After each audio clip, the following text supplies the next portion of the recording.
بسم اللہ الرحمن الرحیم ان الدین عند اللہ الاسلام صلوات۔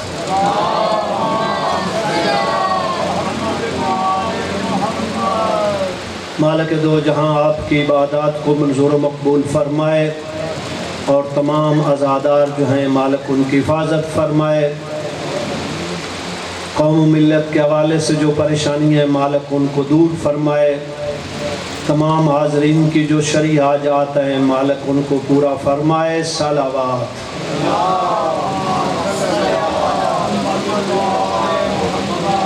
اس مالک خالق کا لاکھ لاکھ احسان ہے جس نے ہمیں انسان بنایا اور انسان بنانے کے بعد آخری نبی کا امتی بنایا۔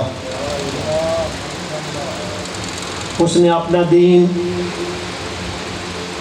اپنے معصوم بندوں کے ذریعے ہم تک پہنچایا۔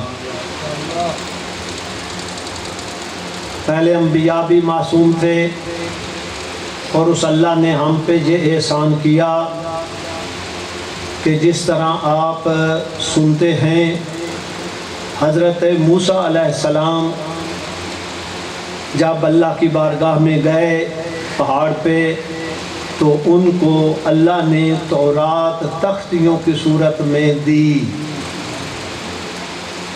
ہم پہ اللہ نے یہ احسان کیا ہے، ہمیں وہ نبی عطا فرمایا ہے۔ موسیٰ کو تو کتاب تورات تختیوں میں ملی تھی، اللہ نے ہمارے نبی پہ جو قرآن نازل کیا وہ قلب رسول پہ نازل کیا۔ درجات ہیں، انبیاء میں بھی درجات ہیں، کچھ نبی ہیں کچھ رسول ہیں، پھر ان رسولوں میں بھی کچھ اولی العزم رسول ہیں، اور پھر ان رسولوں میں بھی اولی العزم رسول جو ہیں ان میں ایک وہ رسول بھی ہے جس کے ہم امتی ہیں، جس کے صدقے میں سب کو نبوتیں ملی۔ اللہ نے اس نبی کا ہمیں امتی بنایا۔ صلوات۔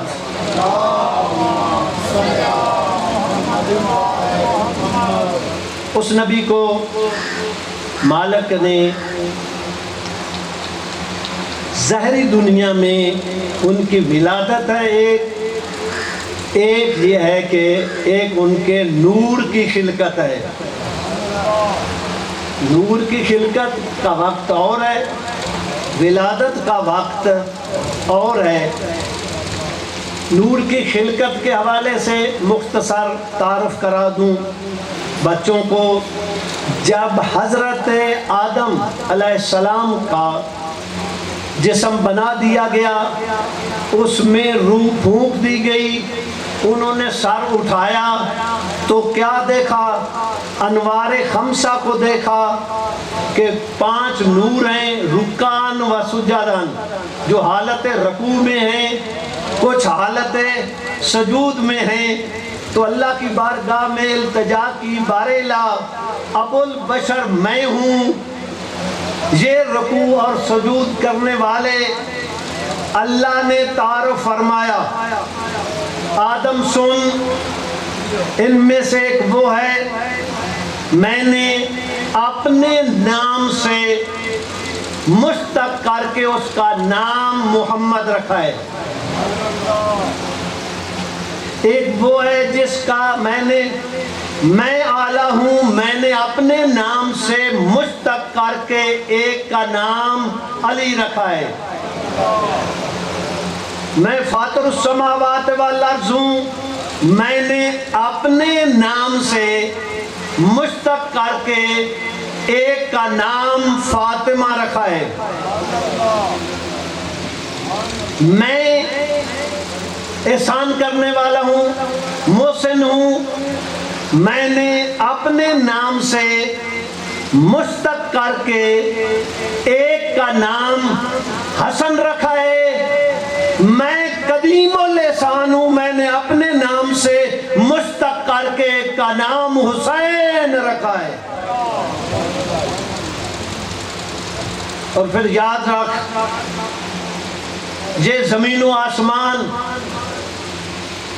جنت جہنم، لوح محفوظ میں نہ بناتا اگر ان کو نہ بنانا ہوتا، اور سن لے اگر ان کو نہ بنانا ہوتا آدم تجھے بھی نہ بناتا۔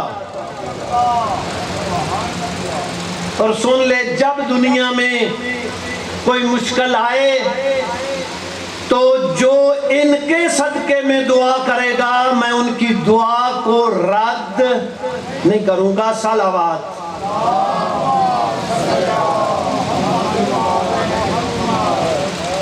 اسی طرح ہمارے نبی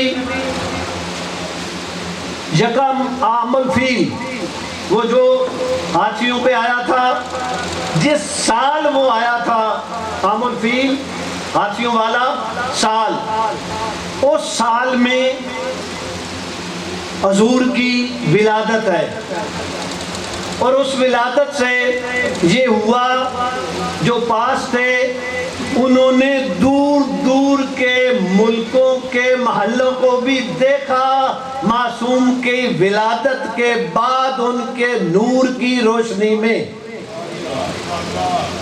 حضور کے نور کی ولادت کے وقت روشنی میں دور دور کے محلوں کو دیکھا۔ اچھا ایک بات میں یہاں رک کر بتا دوں، عام الفیل کے پہلے سال حضور کی ولادت ہے، اور 30 سال بعد حضرت علی علیہ السلام کی ولادت ہے۔ جب حضور کی ولادت ہوئی وہ جو معجزات دیکھے گئے، جناب امیر علیہ السلام کی والدہ فاطمہ بنت اسد بھی موجود تھیں، انہوں نے جب وہ محلات دیکھے جا کر حضرت ابو طالب کو مبارک دی، مبارک ہو اللہ نے تجھے بھتیجا عطا فرمایا ہے۔ توجہ فرمائیں، جب مبارک دی نا اس وقت حضرت ابو طالب فرماتے ہیں فاطمہ گھبرا نہیں، اللہ 30 سال کے بعد تجھے بھی ایک بیٹا عطا فرمائے گا، جو آج آیا ہے یہ نبی ہے، جو وہ ہوگا وہ علی ہی ہوگا۔ لہذا اس حوالے سے رسول خدا صلی اللہ علیہ وآلہ وسلم انبیاء کے سردار ہیں، انہوں نے آ کر بتوں کی نفی کی، اللہ نے بے عیب نبی بنایا، کوئی عیب نہیں ہے، وہ آپ سنتے بھی رہتے ہیں، دیکھتے بھی ہیں، آپ کے تجربے پہ بھی ہے۔ اگر کوئی ہمارے آباء و اجداد کو برا بھلا کہے تو ہم بھی اس کو معاف نہیں کرتے۔ آمنہ کا لال، رسولوں کا رسول، کعبے کے ساتھ پشت لگا کر کافروں کے 360 بت ہیں ان کی کرتے ہیں مذمت، یہ کچھ نہیں دے سکتے، یہ جب اپنے آپ کو گرمی سے نہیں بچا سکتے تمہیں جہنم سے کیسے بچائیں گے؟ یعنی ان کی جو خرابیاں ان کو بیان کرتے ہیں، یہ چل نہیں سکتے، دیکھ نہیں سکتے، بہرے ہیں، سن نہیں سکتے، کر رہے تھے نا، ان کافروں کے سامنے بتا رہے تھے۔ حاضرین مجھے کہیں نہیں ملا کسی کافر نے کہا ہو عبداللہ کا بیٹا تو جو ہمارے بتوں کی اس طرح برائی کر رہا ہے ان میں عیب نکال رہا ہے، ذرا لے آنا تو بھی اپنا خدا ہمارے سامنے، ہم بھی اس میں سے عیب نکال دیں گے۔ کسی نے آج تک کسی تاریخ میں نہیں ملتا کہ ان کے بتوں کی مذمت رسول کر رہے ہیں، کسی نے نہیں کہا کہ تو بھی اپنے رب کو لے آ، ہم اس میں عیب نکالیں گے۔ خدا گواہ ہے کسی کا نہ کہنا کسی کا یہ بات نہ کرنا اس بات کی دلیل ہے وہ کافر و مشرک بھی سمجھتے تھے جس اللہ نے نبی اتنا بے عیب بنایا ہے وہ خود کتنا بے عیب ہوگا، وہ کتنا عظیم ہوگا۔ لہذا یہی نبی معاشرے میں زندگی بسر کر رہا ہے، اعلان نبوت سے پہلے مشرک ہیں، کافر ہیں، یہ کہنے پہ مجبور ہے، کسی سے پوچھا جائے معاشرے میں صادق اور امین کون ہے، وہ دیکھ کر کہتے ہیں عبداللہ کے بیٹے سے بڑھ کر نہ کوئی صادق ہے نہ کوئی امین ہے۔ صادق بھی مانتے تھے، امین بھی مانتے تھے۔ یہی وجہ ہے شب ہجرت یہ وہ موقع آیا جب جناب خدیجہ الکبریٰ ملکۃ العرب محسنہ اسلام اور اسی طرح حضرت ابو طالب محسن اسلام جس سال ان کی وفات ہو جاتی ہے رسولوں کے رسول اس سال کو عام الحزن قرار دیتے ہیں، غم کا سال۔ لہذا اب وہ محسن دنیا سے چلے گئے ہیں، اللہ کے رسول کو حکم ہوتا ہے کہ اب ہجرت کر جاؤ، وہ ہجرت کرتے ہیں اور اپنے بستر کو بھی خالی نہیں چھوڑنا۔ جناب امیر علیہ السلام کو فرماتے ہیں میرے بستر پہ آج رات خطرہ ہے، سو جاؤ گے، اپنے مولا کی عظمتوں کو سلام کیا کرو۔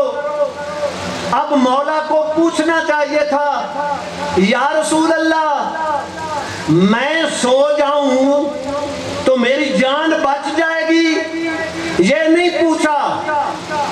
مولا پوچھتے ہیں یا رسول اللہ میرے سونے سے آپ کی جان بچ جائے گی؟ رسول اعظم فرماتے ہیں اللہ مجھے محفوظ رکھے گا۔ تاریخ میں یہ واقعہ ملتا ہے کہ سر زمین کے اوپر پہلا سجدہ شکر علی علیہ السلام نے اس وقت کیا ہے جب رسول نے کہا تیرے سونے سے میری جان بچ جائے گی۔ علی علیہ السلام نے سجدہ شکر کیا، مالک تیرا شکر ہے کہ میری وجہ سے تیرا نبی بچ جائے۔ یہ سجدہ شکر کیا۔ اب ایک کام اور بھی ہے کہ وصیتیں کی، فواتم ہیں ان کو کل لے کر واپس آ جانا، یہ مشرکوں کی امانتیں ہیں کافروں کی، ان کو واپس کر کے کل واپس آ جانا۔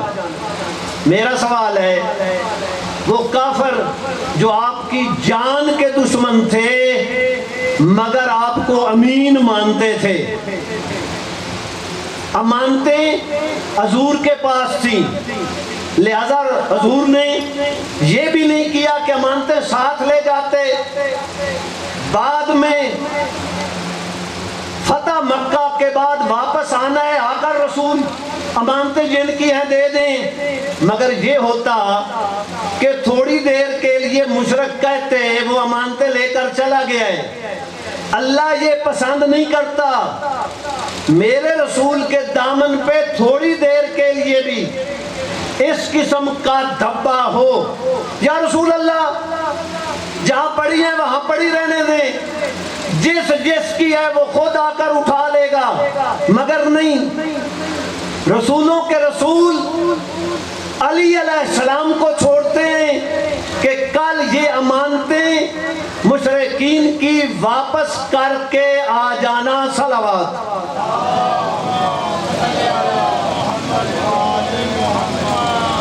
حضرین ایک بات تو طے ہو گئی، حضور کے پاس کافروں کی امانتیں تھیں۔ کیا امانت تھی؟ چند ٹکے ہی تھے نا، کوئی اور اتنی مہم امانت تو نہیں تھی نا۔ مگر رسول خدا نے اس کافروں کی ان امانتوں کو بھی غیر محفوظ ہاتھوں میں نہیں چھوڑا۔ آپ متوجہ ہو، میں جملہ کہہ رہا ہوں، رسول اعظم نے وہ کافروں کی جو چند ٹکے امانتیں ہیں ان کو بھی غیر محفوظ ہاتھوں میں نہیں چھوڑا، معصوم کے ہاتھوں میں امانتیں دے کر گئے، غیر معصوم ہاتھوں میں نہیں دے کر گئے۔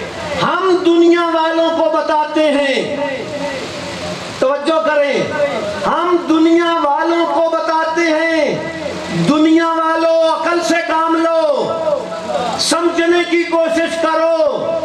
رسول خدا کے پاس صرف امانتیں مشرکوں کی نہیں تھیں، رسول خدا کے پاس اللہ کی امانت دین بھی تھا، اللہ کا دین بھی امانت تھا۔ لہذا سوچو، اس بات کو سمجھو، جب اللہ کا نبی لوگوں کی امانتیں بغیر محفوظ ہاتھوں کے، بغیر معصوم ہاتھوں کے دیے بغیر نہیں جاتا، تو کیا وہ دین کو ویسے ہی چھوڑ کر چلا جائے گا؟ نہیں، اس نے وہاں غدیر میں اعلان کیا تھا، من کنت مولا ہو فہذا علی مولا۔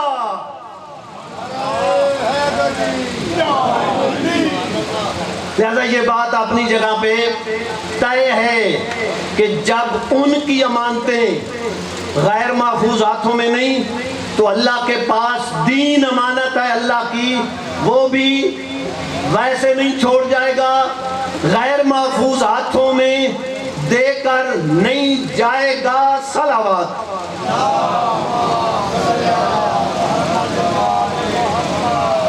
حضرت یہ بھی ہمارے اوپر ایک الزام ہے کہ یہ رسول کی بجائے علی کو نبی کہتے ہیں، بالکل غلط بات ہے، ہم علی کو نبی نہیں کہتے۔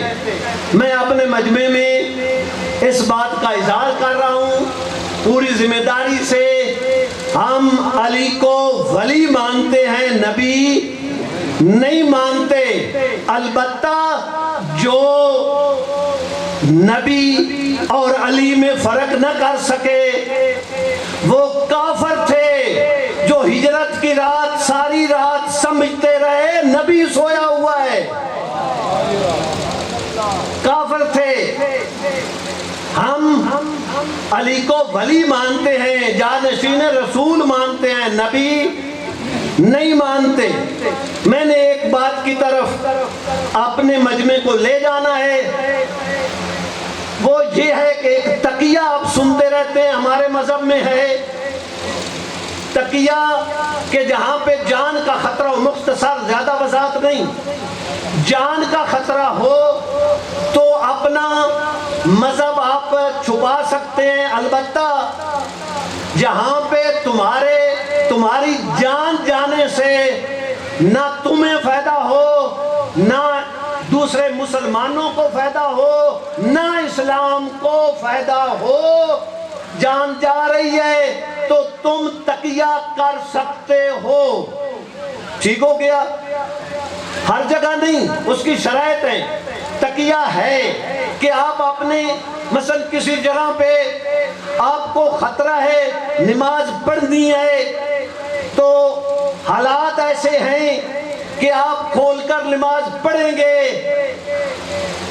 تو جان جا رہی ہے، جان جانے میں فائدہ نہ تمہارا ہے، نہ اسلام کا ہے، نہ دوسرے مسلمانوں کا ہے، تو آپ وہاں پہ تقیہ کر سکتے ہیں۔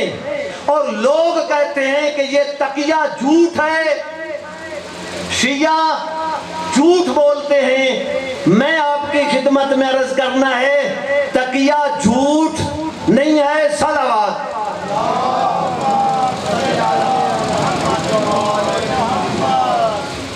رسول خدا نے علی علیہ السلام کو بستر پہ سلایا اور اپنی چادر اوپر اڑا دی. اب وہ چادر جب اڑی گئی تو دشمن کیا سمجھ رہا تھا؟ رسول سوئے ہوئے ہیں. یہی ہے نا، اس چادر سے، چادر اوڑھنے کا مطلب یہی ہے کہ یہ رسول کی چادر ہے. وہ اس وجہ سے لوگوں کو پتا چلے کہ یہاں پہ رسول سو رہے ہیں. اچھا، یہاں پہ رسول خدا نے چادر اوڑھ کر بتا دیا کہ آنے والا جب دیکھے اسے پتا چلے کہ نبی سویا ہوا ہے. یہی ہوگی بات. اچھا، ادھر رسول خدا جانا چاہتے ہیں اور فرمایا یا علی آپ واپس آ جائیں گے. اب میں آپ کے سامنے اس بات کو بیان کرنا چاہتا ہوں رسول کو کتنا اعتماد تھا کہ یہ دے کر واپس آ جانا. اس لیے آپ نے وہاں سے جو دشمن گلیوں میں کھڑے تھے آپ نے کنکر تراب اٹھائی اور کچھ پڑھ کر ان کے طرف پھینکا. ان کو پتہ نہ چلا ان میں سے نبی گزر گئے. لہذا نبی کو یقین تھا کہ جب یہ تراب کا مقابلہ نہیں کر سکتے ابو تراب کا مقابلہ کیا کریں گے.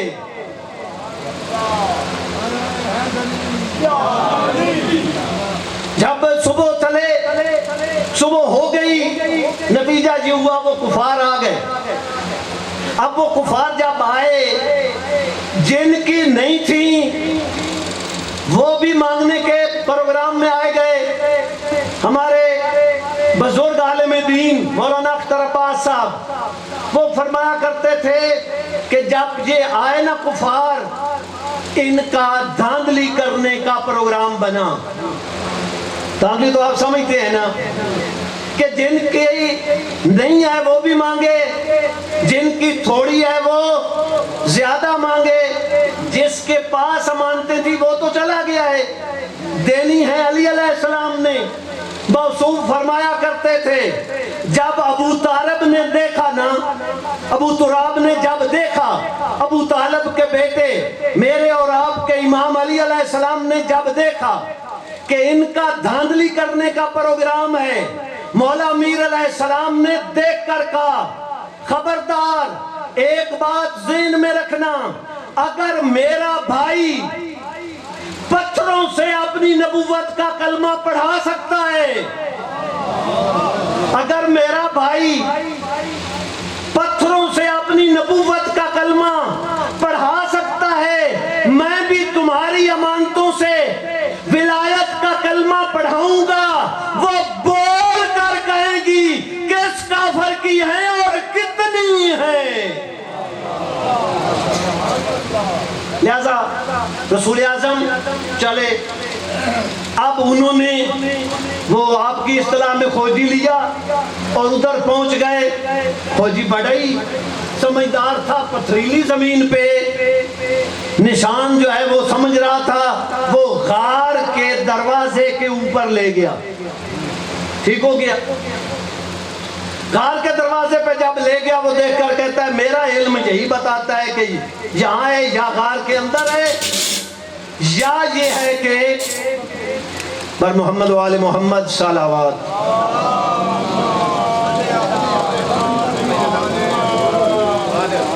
بر دیگر صلوات.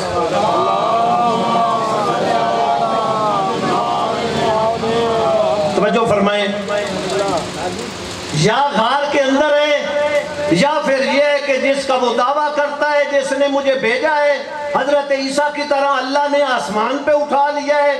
میرا علم یہی ہے. مگر وہاں پہ اللہ نے انتظام کیا کیا ہوا تھا؟ 3 باڈی گارڈ تھے. ایک تو وہ درخت خشک تھا، اللہ نے اس کو سبز کر دیا اور اس کی ٹہنیاں غار کے منہ کے سامنے تھیں اور اس کے اوپر ایک کبوتری نے وہ اپنا گھونسلہ بنایا اور پھر اس کے اوپر بیٹھی، اس نے انڈے دے دیے۔ اب انہوں نے دیکھا کہ یہ کہتا ہے یا اندر ہے، تو انہوں نے کہا تیرا دماغ ٹھیک ہے، اگر اندر ہوتا تو یہ مکڑی کا جو جالا ہے یہ ایک طرف ہوتا، یہ جو گھونسلہ تھا وہ گرتا، انڈے گرتے، یہاں پہ یہ سب کچھ موجود ہے۔ یہ نہیں ہو سکتا کہ وہ اندر گئے ہوں۔ اب ہوا یہ کہ وہ وہاں سے واپس آئے اور واپس آ کر جب کپڑا اٹھایا، پوچھا، دیکھا تو علی تھے، پوچھا کہاں گئے نبی؟ کہا میرے ذمہ کر کے گئے تھے۔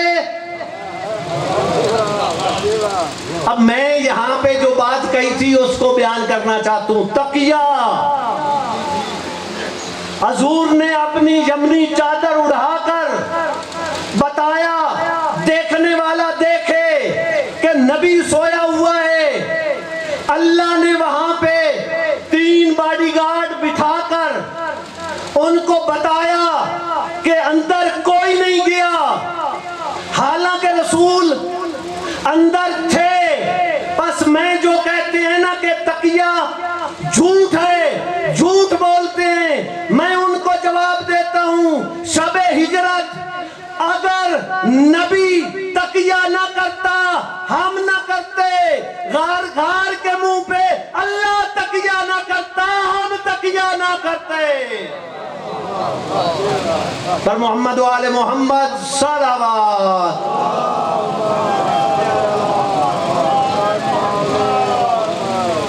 بس حاضرین، میں نے آپ کی خدمت میں عرض کیا کہ وہ امانتیں جو اللہ کی تھیں وہ دین، جو اللہ کا دین امانت تھا اس کو بھی محفوظ ہاتھوں میں دے کر گئے۔ میں ایک بات آج آپ کی خدمت میں آپ تک پہنچانی ہے، اللہ کرے میں صحیح طریقے سے پہنچا سکوں۔ ایک مرتبہ صلوات پڑھ لیجیے۔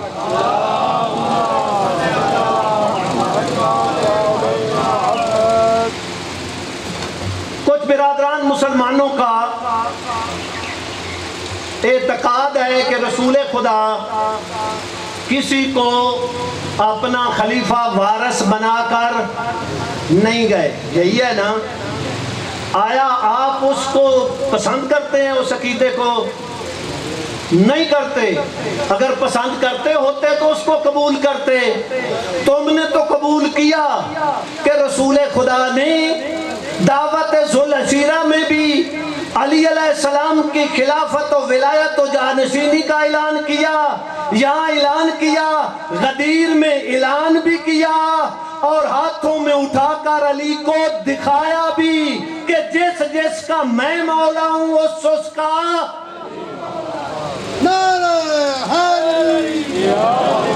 ٹھیک ہو گیا۔ جی آپ مانتے ہیں کہ رسول خدا نے اعلان کیا، اپنی مسند خالی چھوڑ کر نہیں گئے، ٹھیک ہو گیا۔ جی اب یہ سلسلہ چلتا رہا، علی علیہ السلام کے بعد امام حسن علیہ السلام، امام حسین علیہ السلام، امام علی زین العابدین علیہ السلام، امام محمد باقر علیہ السلام، الی آخر امام زمانہ تک صلوات۔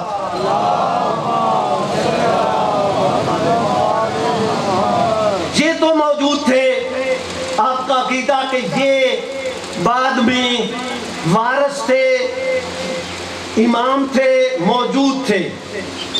اب میرا ایک سوال ہے، جب امام زمانہ کی غیبت ہو گئی اس وقت تو ظاہری طور پہ امام ہے نہیں، آیا اس وقت آپ بے وارث ہیں؟ اگر یہ عقیدہ ہو کہ جس طرح انہوں نے کہا کہ رسول خدا نے اپنی زندگی میں جاتے ہوئے کسی کو مقرر نہیں کیا، اگر آپ بھی یہ عقیدہ رکھیں کہ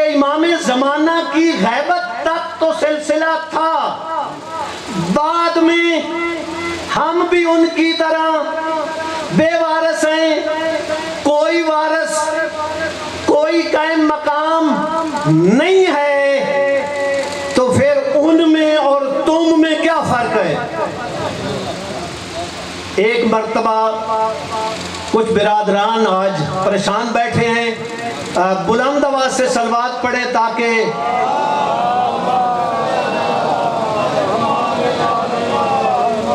بات میری سمجھ آ رہی ہے۔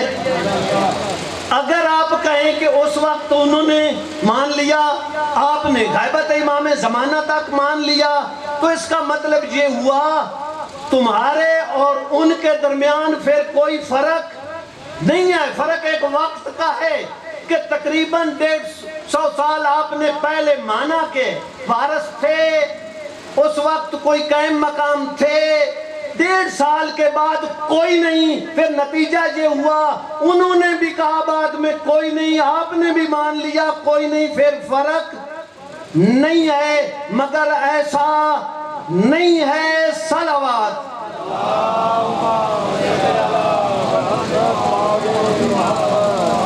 غیبت کے زمانے کے بعد نہیں، جب امام غائب ہوئے 5 سال کی عمر میں تقریباً امام زمانہ کی غیبت شروع ہوئی۔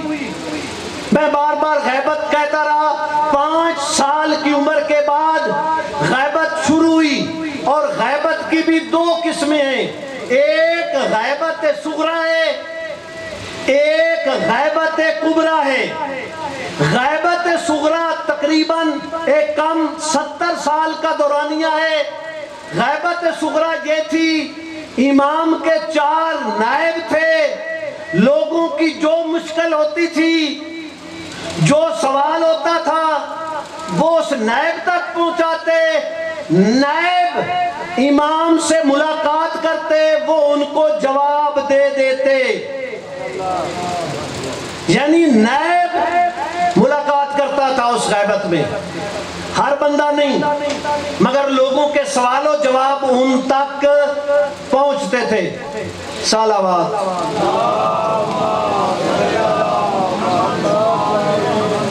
پر دیگر صلوات۔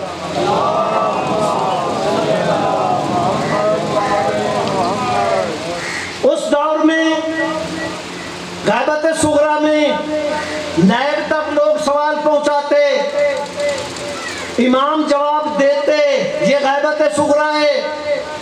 اس دور کے بعد جب تقریباً 70 سال کا دورانیہ گزرا، آخری نائب کو امام نے فرما دیا کہ اب میرا کوئی خاص نائب نہیں ہے، لہذا بے وارث نہیں چھوڑا۔ امام حسن عسکری علیہ السلام کا بھی قول ہے اور امام زمانہ کا بھی قول ہے، تمہیں بے وارث نہیں چھوڑ کر گئے۔ جو اس وقت علماء مجتہد وقت ہیں، ان کے ذمہ یہ لگا کر گئے کہ تم نے بعد میں مسائل بتانے ہیں اور ان کے صفات بھی بتائے، اور یہ نہیں کہا بلکہ امام زمانہ نے بتایا، وَأَمَّا الْحَوَادِثُ الْوَاقِعَةُ فَارْجِعُوا إِلَىٰ رُوَاةِ حَدِيثِنَا، کہ دیکھو اس غیبت میں تم ہمارے حدیثوں کے راویوں کی طرف، فَارْجِعُوا فِيهَا، ان کی طرف لوٹنا ہے، ان کی طرف رجوع کرنا ہے، وہ تمہیں بتائیں گے۔ اور فرمایا وہ جو علماء ہوں گے وہ تمہارے اوپر میری طرف سے حجت ہوں گے، میں اللہ کی حجت ہوں۔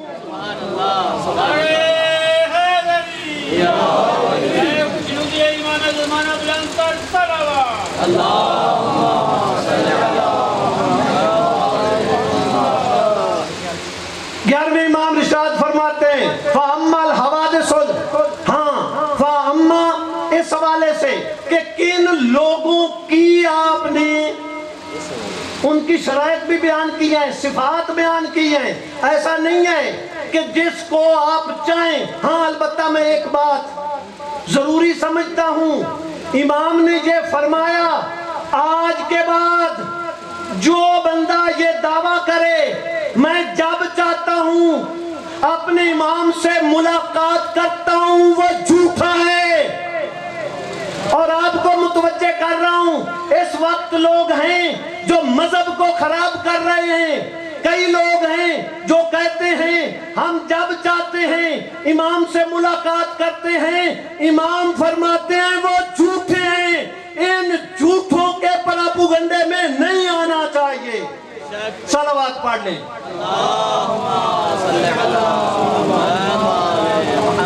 امام نے فرمایا، امام حسن عسکری علیہ السلام نے، وہ فقہاء جن کی طرف آپ نے رجوع کرنا ہے ان کی شرائط بھی بتائیں۔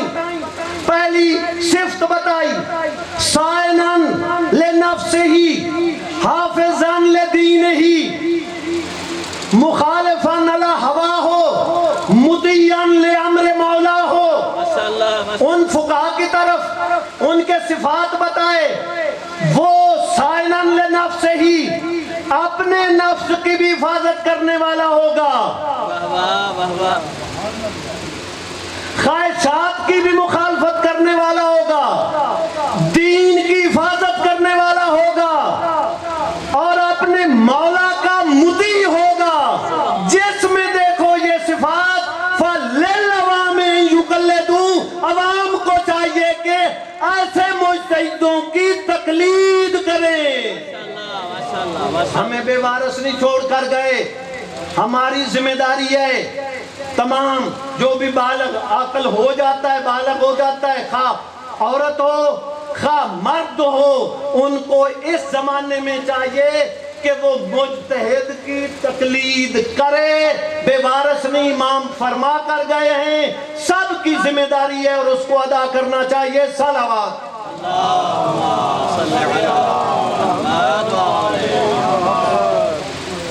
بس حاضرین، آج 7 محرم ہے،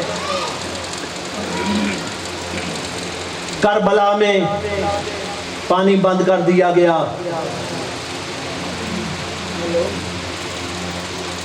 وہ وقت آیا، شب عاشور آ گئی۔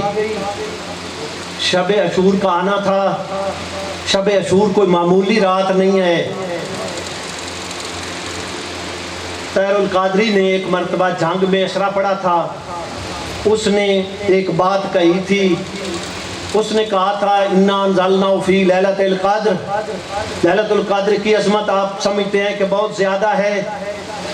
اس نے کہا تھا بڑی عظمت ہے ليلۃ القدر کی، مگر بڑی قدر والی رات وہ رات ہے جس رات میں زینب اور حسین بیٹھ کے منصوبہ بنا رہے تھے کل دین کیسے بچانا ہے۔ نامی کا دن ہے، جناب حسین علیہ السلام کربلا کا غریب اپنے خیمے کے دروازے پہ بیٹھا، تلوار پہ ٹیک لگائے، کچھ سوچ رہا ہے۔ میں آپ سے پوچھتا ہوں، آپ حضور ہیں، امام غیرت مند ہوتا ہے، امام آخر کیا سوچ رہے تھے؟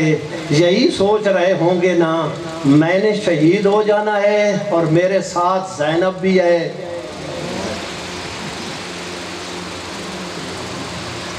ادھر سے جناب زینب سلام اللہ آئیں اور آ کر دیکھ کے کہا بھائی حسین، میں گھوڑوں کی ٹاپوں کی آواز سن رہا ہوں، دشمن ہمارے خیموں کے قریب آ رہا ہے، پتہ تو کرو۔ کہا عباس کو بلاؤ۔ حضرت عباس آئے اور حضرت عباس سے کہا عباس جاؤ ان یزیدیوں سے پوچھو یہ کیوں ہمارے خیموں کے قریب آ رہے ہیں۔ حضرت عباس گئے، حضرت عباس کے لیے بڑا مشکل کام تھا۔ حضرت عباس تشریف لے جاتے ہیں، جا کر پوچھتے ہیں کیوں آئے ہو، میرا مولا پوچھ رہے ہیں۔ دیکھ کر کہتے ہیں ہمیں حکم ہے بیعت کرو یا جنگ کے لیے تیار ہو جاؤ۔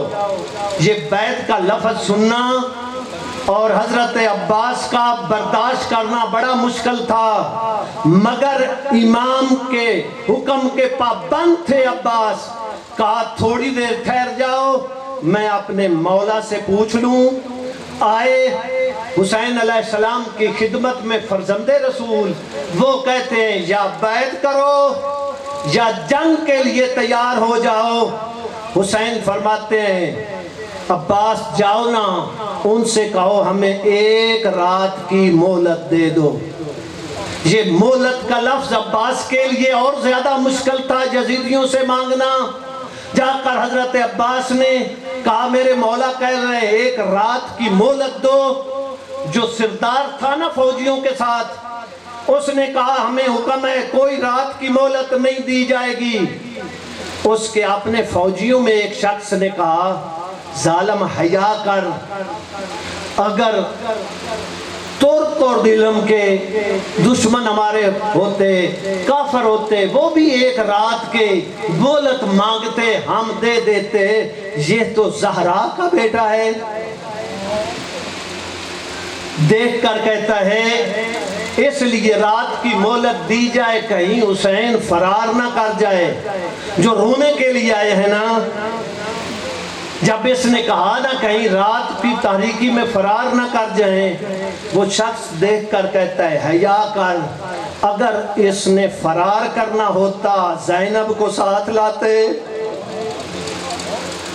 سکینہ کو ساتھ لاتے، دے دے مہلت۔ مہلت مل گئی، شب عاشور آ گئی، مولا نے اپنے ساتھیوں کو کیا اکٹھا اور بتایا یہ میری جان کے دشمن ہیں، تم چلے جاؤ اور دور چلے جاؤ کہ کل جب میں غربت کا ہوگا دوں نا، جو آواز تم تک نہ پہنچے، یہ میری جان کے دشمن ہیں۔ آپ نے حضرت عباس کی مصیبت سن چکے ہیں۔ ایک مرتبہ ام البنین کا بیٹا کھڑا ہو گیا، حضرت عباس دیکھ کر عرض کرتے ہیں مولا آپ کہہ رہے ہیں کہ ہم چلے جائیں، کل تیری ماں زہرا کو قیامت کے دن کیا منہ دکھائیں گے کہ میرے بیٹے کو دشمنوں کے جنگل میں چھوڑ کر واپس آ گئے۔ اسی طرح سب نے بعد میں تائید کی، تو پھر مولا نے کہا پھر سنو، کل جو بھی بچ جائے گا وہ شہید ہو جائے گا۔ تو اس وقت مولا نے سب کو اس حوالے سے بیان فرمایا اور یہ بات طے ہو گئی کہ کل جنگ ہوگی اور اس میں سارے شہید ہو جائیں گے، مگر خدا گواہ ہے حاضرین، اس حوالے سے کوئی بھی جانے کے لیے تیار نہیں ہوا۔ البتہ اتنا ضرور ہوا ہے کہ یہ جو جنہوں نے سن لیا تھا نا کہ کل جنگ ہوگی، وہ رات کو تیاریاں کرتے رہے کہ کل ہم نے جان دینی ہے۔ وہ فرار نہیں کر گئے، انہوں نے حسین علیہ السلام پہ اپنی جانیں دے کر قیامت تک کے لیے اپنے نام بلند کر لیے۔ آج بھی جب کوئی زائر جاتا ہے جہاں معصوموں کو سلام کرتا ہے، ان غیر معصوموں کو بھی سلام کیا جاتا ہے۔ انا للہ و انا الیہ راجعون۔